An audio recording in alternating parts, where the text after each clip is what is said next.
America के राष्ट्रपति Donald Trump और रूसी राष्ट्रपति व्लादिमीर पुतिन की आज अलास्का में एक अहम बैठक होने वाली है। ट्रंप और पुतिन के बीच अलास्का के सबसे बड़े शहर एंकरेज में एलेमेडोफ रिचर्डसन मिलिट्री बेस पर 1-to-1 मीटिंग होगी। इस मीटिंग का मेन एजेंडा रूस यूक्रेन युद्ध पर बातचीत होनी है। लंबे समय बाद ट्रंप और पुतिन के बीच इस तरह की पहली मुलाकात हो रही है। 54 साल पहले 1971 में इसी सैन्य बेस पर अमेरिका के तत्कालीन राष्ट्रपति रिचर्ड निक्सन और जापान के राजा हिरोहितो की ऐतिहासिक मुलाकात हुई थी। पुतिन और ट्रंप की मुलाकात से पहले पूरे इलाके को छावनी में तब्दील कर दिया गया है। अलास्का से 88 किलोमीटर दूर अनादिमिर में रूसी फाइटर जेट को तैनात किया गया है और पूरे इलाके में भारी सुरक्षा व्यवस्था है। लिहाजा इस बैठक से उम्मीदें भी काफी हैं और सबकी नजरें इस मुलाकात पर टिकी हुई हैं। हालांकि पुतिन के साथ होने वाली मुलाकात से पहले ट्रंप ने एक बड़ा दावा कर दिया है। डोनाल्ड ट्रंप ने यह दावा किया है कि भारत पर लगाए गए अतिरिक्त टैरिफ की वजह से रूस के राष्ट्रपति पुतिन अलास्का में बैठक में आने के लिए मजबूर हुए हैं। न्यूज रेडियो के एक शो में डोनाल्ड ट्रंप ने कहा कि हर चीज का असर होता है। रूस एक बड़ा तेल उत्पादक देश है और उसका दूसरा सबसे बड़ा बाजार भारत है। जब आप अपना दूसरा सबसे बड़ा ग्राहक खो देते हैं और पहला ग्राहक भी खोने वाला है तो इसका असर जरूर पड़ता है। हाल ही में डोनाल्ड ट्रंप ने भारत पर 25% की पेनल्टी इसलिए लगाई है क्योंकि भारत रूस से तेल खरीद रहा है और कुल मिलाकर भारत पर 50% टैरिफ लगा दिया गया है, जिसे लेकर भारत और अमेरिका के रिश्तों में भी अभी थोड़ी तानातनी दिख रही है। रूस पर किए गए इस दावे से पहले ट्रंप ने रूस को चेतावनी दी थी कि यदि रूस युद्ध विराम के लिए तैयार नहीं हुआ तो उसे बहुत बुरे परिणाम भुगतने होंगे। ट्रंप ने इस सप्ताह यूरोपियन नेताओं से भी कहा कि उनका लक्ष्य युद्ध विराम सुनिश्चित करना है। अमेरिकी राष्ट्रपति ट्रंप पहले ही कह चुके हैं कि उन्हें पुतिन से होने वाली मुलाकात की शुरुआती पहले 2 मिनट में ही ये अंदाजा हो जाएगा कि बात बनेगी या नहीं। क्योंकि वो डील करते हैं, इसलिए उन्होंने पुतिन से मिलते ही 2 मिनट में मालूम हो जाएगा कि वो क्या चाहते हैं।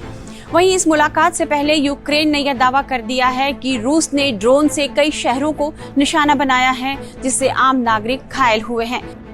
ट्रंप पुतिन के बीच होने वाली मुलाकात पर पूरी दुनिया की निगाहें टिकी हुई हैं, क्योंकि इसका परिणाम युद्ध विराम या फिर महायुद्ध तय कर देगा। लिहाजा अगले 24 घंटे वैश्विक शांति के लिए निर्णायक माने जा रहे हैं। पुतिन ने युद्ध विरामों के लिए अपनी शर्तें साफ कर दी हैं, जिसमें यूक्रेन के कब्जे वाली जमीन को न छोड़ने का दावा शामिल है। शुरुआत में ट्रंप ने भी जमीन की अदला बदली का संकेत दिया था, लेकिन जब यूक्रेन के राष्ट्रपति वोलोदिमीर जेलेंस्की ने अपनी 1 इंच भी जमीन न छोड़ने का ऐलान किया तो फिर वह पीछे हटे। जेलेंस्की ने साफ किया कि वह डोनबास इलाके से पीछे नहीं हटेंगे और किसी भी क्षेत्रीय समझौते को भविष्य के रूसी आक्रमण का रास्ता खोलने वाला मानते हैं।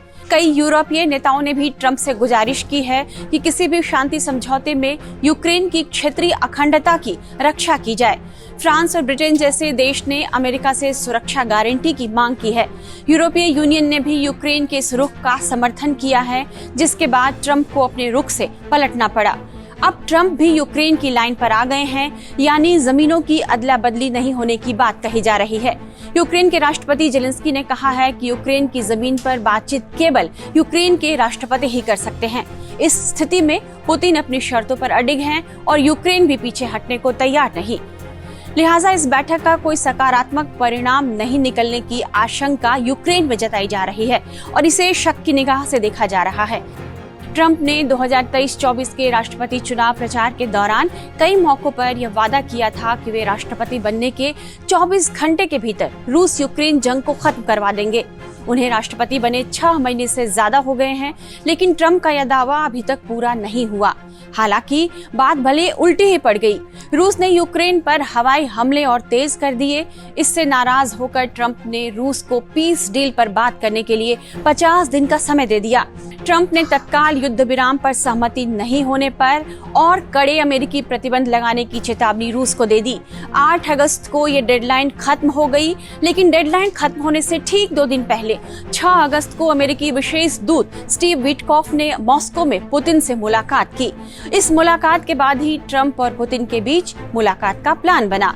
8 अगस्त को ट्रंप ने मुलाकात का ऐलान किया। ऐसे में जब आज अमेरिकी राष्ट्रपति डोनाल्ड ट्रंप और रूसी राष्ट्रपति व्लादिमीर पुतिन एक दूसरे के सामने होंगे तो यह सिर्फ दो नेताओं की मुलाकात नहीं होगी, बल्कि एक ऐसा कूटनीतिक लम्हा होगा जो यूक्रेन रूस युद्ध की आग की लपटों को ठंडा भी कर सकता है या इसे भड़का भी सकता है।